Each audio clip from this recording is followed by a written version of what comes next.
Mist gathers where no wind should linger, clinging to the edge of the world like a held breath. Beneath a sky that has not yet decided what color it wants to be, a solitary figure sits in stillness. Her hood is gray, her eyes deep, and tears fall not in weakness, but in understanding, each one carrying the weight of things that have been broken before they were ever finished. This is not a battlefield nor a throne room. This is the quiet place where grief is allowed to exist. And in that silence, the power of Nienna is already at work. Welcome to the Elder Darkness. On this journey, we step softly into the sorrow that shapes the world rather than shattering it. You might find yourself somewhere in this story, even if you swear you're just listening with the lights off and the volume a little too high. If you enjoy wandering through Middle-earth at this pace, take a moment to like the video, subscribe to the channel, and let the algorithm know you're still awake. And while you're here, drop a comment telling us where in the world you're listening from. Somewhere with rain is very on brand tonight. Now, lie back and relax as we travel to the world of Middle-earth. Tears before time, wisdom in sorrow.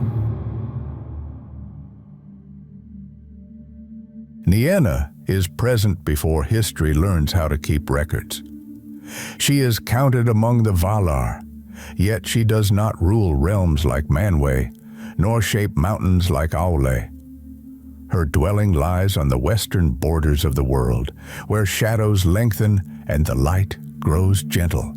She weeps, and from her weeping comes wisdom. Not the sharp, clever kind that wins arguments, but the slow, patient wisdom that knows loss will come again and chooses compassion anyway.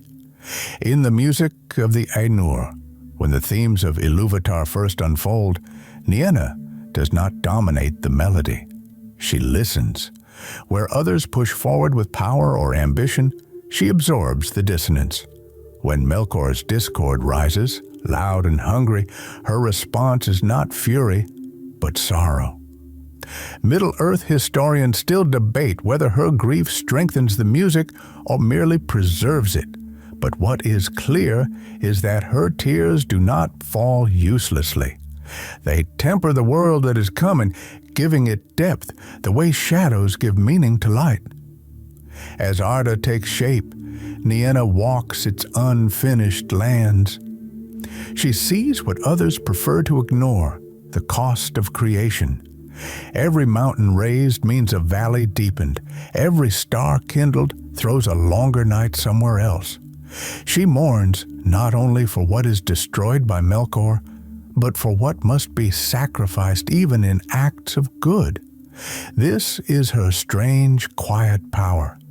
She understands that beauty and loss are not enemies. They arrive together, hand in hand, whether invited or not. Unlike many of the Valar, Nienna rarely intervenes directly. She does not hurl lightning or drown continents. Instead, she teaches. Those who seek her learn patience, endurance, and most dangerously of all, mercy.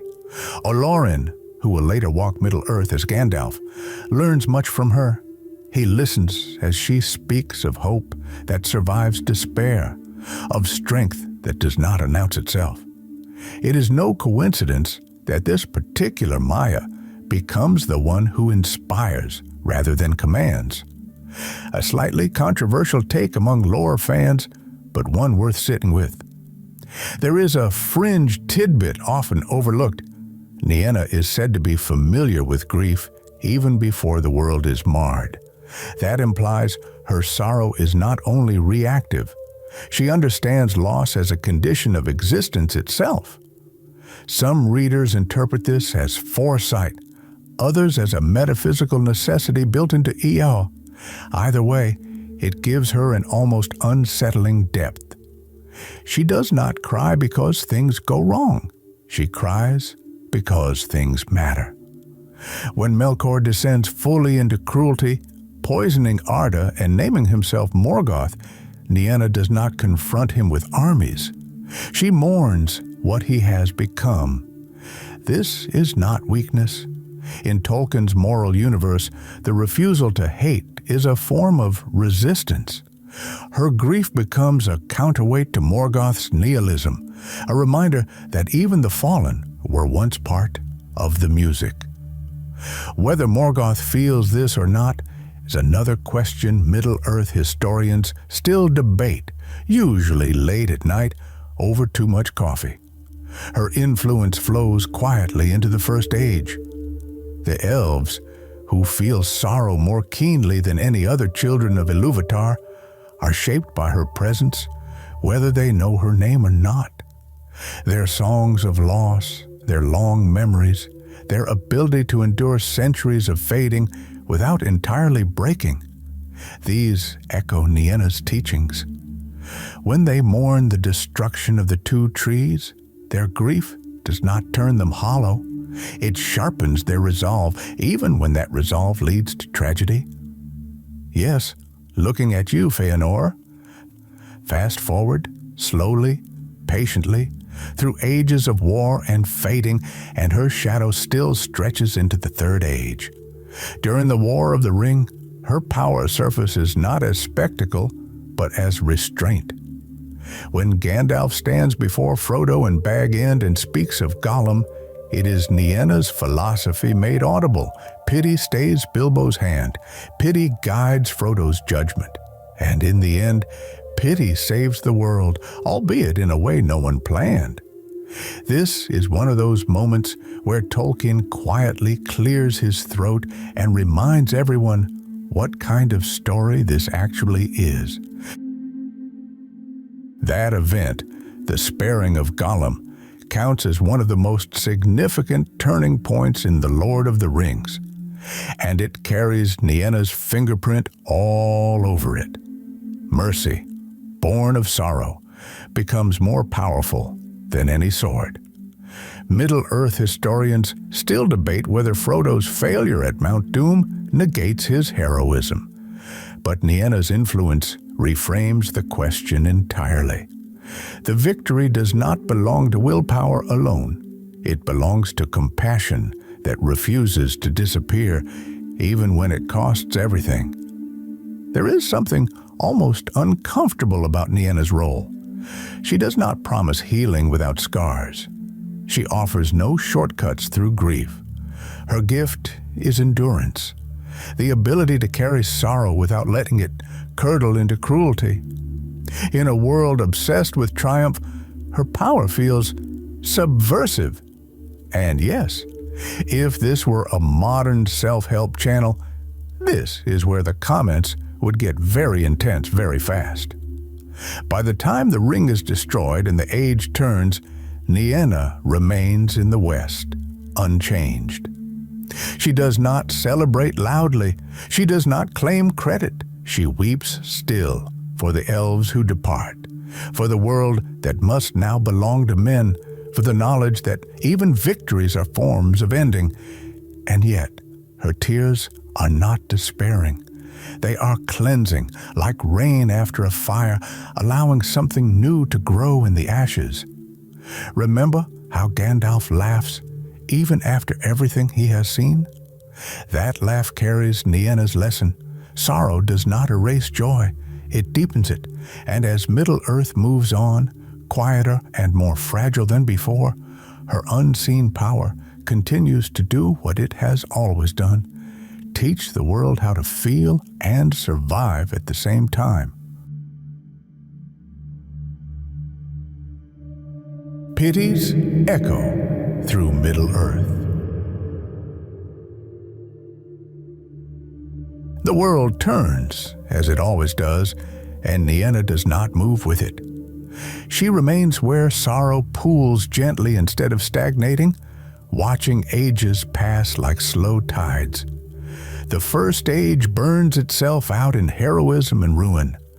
The Second Age rises with pride and collapses under its own weight, and still her presence lingers, quiet, unseen, but unmistakable in the choices made by those who hesitate before striking the final blow.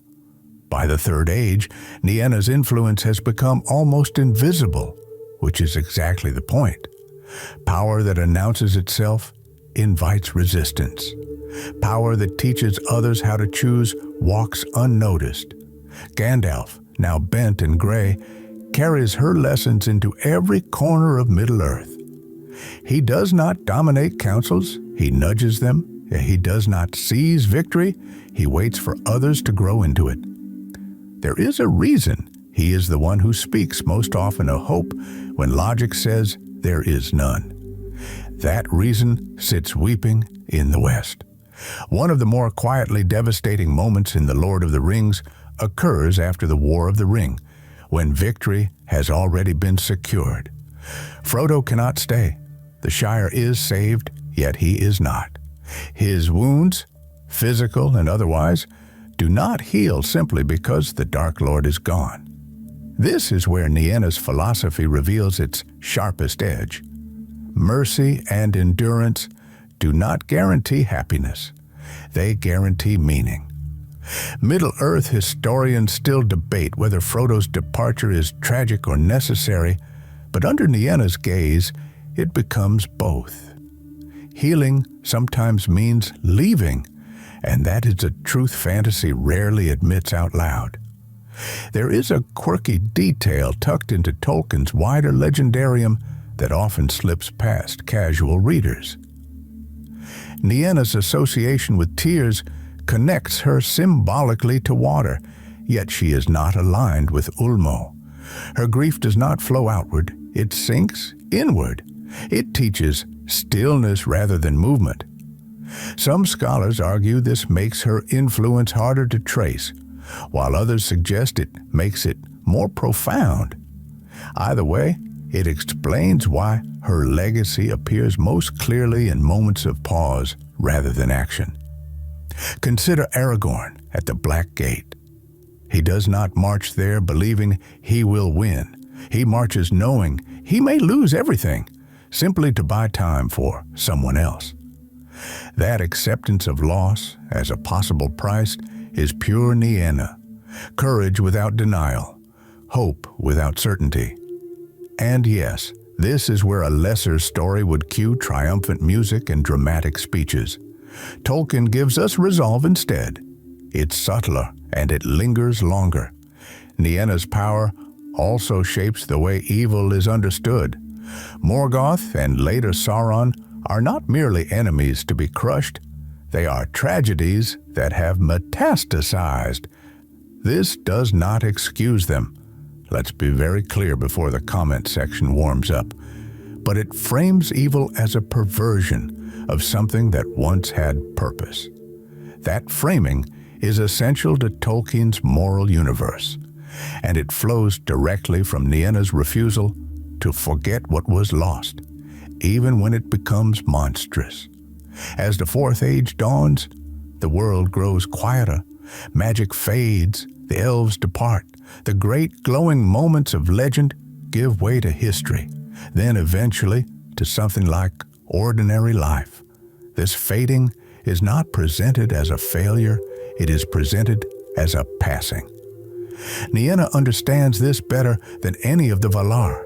She does not cling to what must end, she mourns it fully and lets it go. In doing so, she allows something else to begin. There is an ongoing scholarly debate about whether Nienna's teachings are meant primarily for the Valar and Maiar, or whether they are ultimately directed at men. Elves endure too long, dwarves endure too stubbornly, but men endure briefly and know it. Grief for them is unavoidable.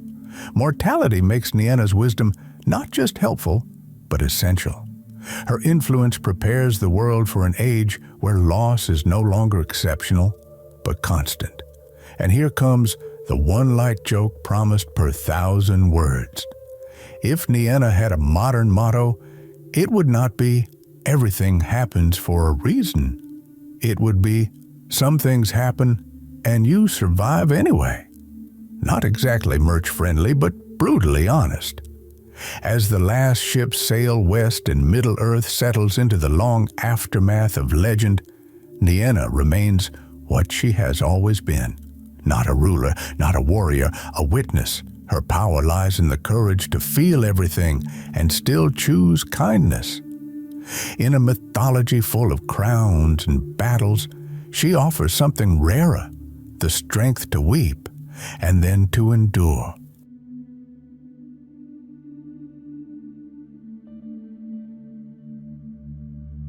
And now, the story slows. The noise of war fades first, then the echoes of song. The world exhales, fields lie quiet under a sky that no longer expects miracles. Somewhere far beyond sight, Nienna sits in her accustomed place, and her tears fall softly, not in despair, but in remembrance. Each one honors what was, without demanding it return. Her sorrow does not weigh the world down.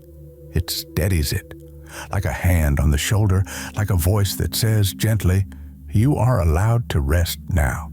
Breaths lengthen. Thoughts loosen their grip.